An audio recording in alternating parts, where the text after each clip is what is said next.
Lawmakers in Washington are gearing up for a new session and a new president. Congressman Dusty Johnson sat down with Brian Allen earlier today and gave him his thoughts on the new defense funding bill and Kristi Noem as the potential head of Homeland Security. Joined this evening by South Dakota Congressman Dusty Johnson. Good to see you. You bet. Let's begin here. Yesterday, pretty productive day for lawmakers in Washington, specifically passing the annual defense fund package, a huge deal. What was in that you like, and maybe what's in it that you don't like?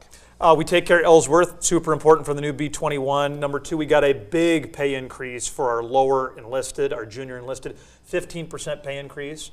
And then number three, I think a lot of us have been concerned that we have shifted too much of the Defense Department's focus away from war fighting and onto more of a social agenda. This bill reverses that. We make sure our war fighters are focused on war fighting and not transgender surgery for minors or a bunch of new diversity, equity, or inclusion positions. I want you to walk me through something for a moment, because I read the release from your office yesterday about everything that had happened on this, and it specifically used the term turning away from woke agenda. Yeah.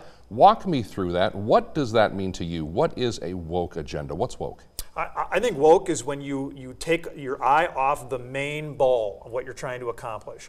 So listen, community bankers should be helping folks, businesses, get capital to be able to build a better life. When government comes along and tells them, oh no, you got to collect this data, or you've got to loan in this way, when it takes your eye off that ball and instead is focused on a social agenda, that's woke. Same thing with the Department of Defense. If you are focused on keeping America safe, that's job one.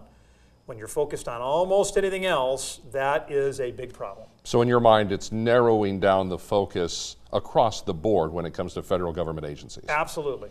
I want to talk about this. You've added a couple more roles to your plate, so to speak, as we head into this next session of Congress. Walk me through what they are and what made you decide that you wanted to take sort of an expanded role in these areas. This was not, I mean, I didn't go to Washington, D.C. saying I wanted to collect a bunch of titles. Yeah. I mean, I'm a policy guy, so I want to see us pass good legislation and a law. I have had increasingly my colleagues in the last couple of years say, hey, listen, you're pretty good at this. Speaker Johnson, Mike Johnson, he likes me in the room when we're doing negotiations. I'm one of his top 5 or 6 closest advisors. And that's been rewarding as we figure out how do we work with President Trump? How do we work with Senate Leader Thune to get good things done for America? And also there's a group of 80 Reagan conservatives, the Republican Main Street Caucus, that look to me to be their leader and speak for them. That's also very rewarding. You know, we're going into a time in Washington where there's going to be Republican control of the White House, Republican control of the U.S. House, Republican control of the Senate. As you walk into this next term, how important to you is the idea and concept of bipartisanship when you have a run of the table right now? Republicans will be able to get some things done on their own, like one big reconciliation package. But there are dozens of other things we need to do for America. And it is still the case that the Senate has the filibuster, which means you're going to need 60 votes and not 53 Republican votes to get much done. So you're still going to have to figure out, listen, when it comes to securing the border, clearly a lot of Democrats understand we have to secure the border. How do we find that common ground? How do we find common ground to cut ridiculous regulations? How do we find common ground to stop some of the spending that our country simply does not need and cannot afford? We are going to need to do that. So then circling back around, is that one of the reasons that Speaker Johnson likes you in the room, because you're not afraid to talk and work with Democrats? I think Speaker Johnson likes having me in the room because I'm just not all about me. A lot of people in D.C., they want to cut a deal that makes them look good. They want to cut a deal so that they can get on Fox News. All I want is to get the right thing done. I think the fact that I'm more mission focused is, listen, I don't mind working with Democrats, but I also don't mind working with Freedom Caucus. I don't mind working with anybody. I just want to get it done. Real quick, Governor Noem was in Washington this week meeting with senators. You know, she's up for nomination for the Secretary of Homeland Security.